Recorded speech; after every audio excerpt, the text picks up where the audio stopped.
So yeah, man, I thought it would be important this time to leave in that intro music because I want to talk about music and its effect on lifters, on strength.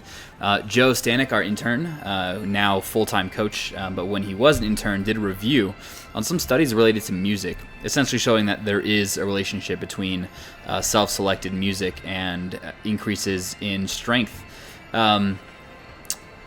I want to talk a little bit about my own personal experiences.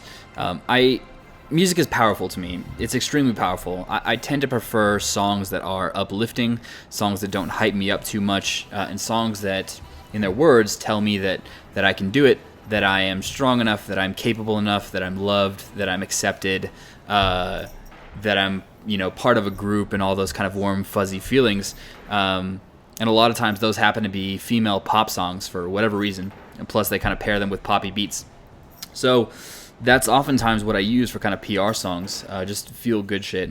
I used to listen to metal, Asking Alexandria, As I Lay Dying, Bleeding Through, and on, down a list of some great music, and I still listen to it every once in a while. But when it comes to training, I found that it was too much stimulation, that I actually ended up performing worse because I was so jacked up and ready to lift. That I wasn't focusing on technique, that I would, kind of mess up some of the basics and develop patterns that just weren't repeatable. So, I'm not saying it's the only thing, but when I calmed down the music a bit, I found that my performances were a bit more repeatable. So on the one hand, it's about selecting music that resonates with you, on music that, kind of triggers that feeling that you're capable, that you can do it, and sometimes you get those kind of tingly feelings up your spine when that perfect song comes on. I want you guys to be careful with your songs too, in the sense that you have to kind of protect them. You have to listen to them only when you need them.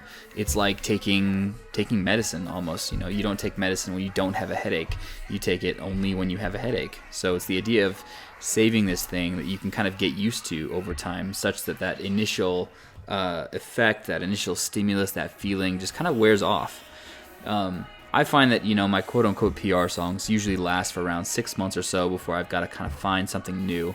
But protect them as much as possible, and I think you'll benefit from avoiding just music to increase overall energy, and actually use music to increase overall focus, performance, and so on. These are my top sets. I'm really proud of these. I did 3 sets of 5 at 575 today. Felt really good. The bar just felt super stable on my back. But anyways, back to the point in terms of music. Protect your songs. Don't just focus on songs that have high energy, but also focus on songs that speak to you. I know some people who listen to comedy, and that's like the thing that does it for them. I know some people who listen to motivational songs, to musical scores, to news. Like, it runs the gamut. So there's no particular thing. For me, it's a lot of Katy Perry, Nicki Minaj, and so on down the list of whatever those end up doing for me. So that's my little spiel as far as music is concerned. Protect your songs. Feel free to think outside the box when it comes to what might be considered typical music, and have fun with it. I think that music can also provide a sense of environment. If you train a certain way with music and you take it with you to competitions, all of a sudden the environment's not so scary.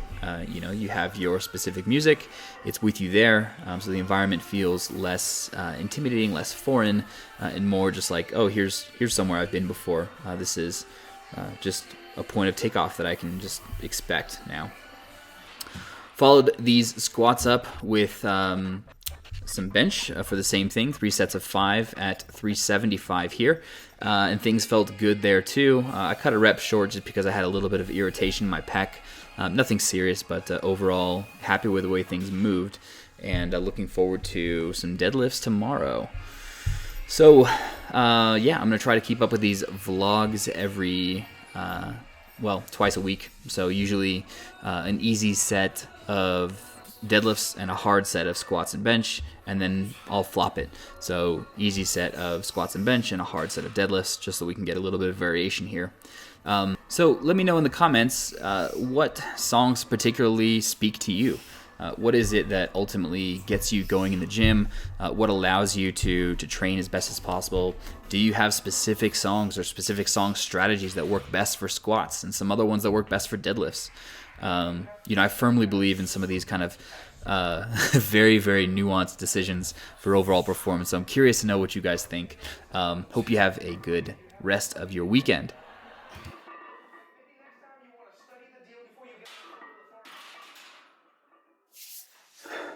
So yeah, man, pretty good workout overall. Really excited about the squats and kind of looking forward to the next few sessions.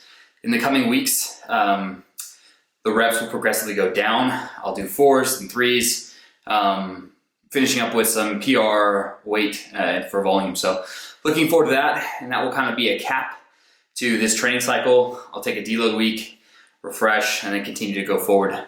So thanks guys for joining me, and next video I will do an overview of my gym equipment, how I made everything, how much it costs, just to talk about where I got all the stuff, what it's used for, and is it a viable option? Is it a replacement for going to a commercial gym? What are the ups and downs of training at home by yourself? Pros and cons, that kind of thing. So I'll talk about what my experience has been in the 2 years or so that I've been training at home. Thanks, guys.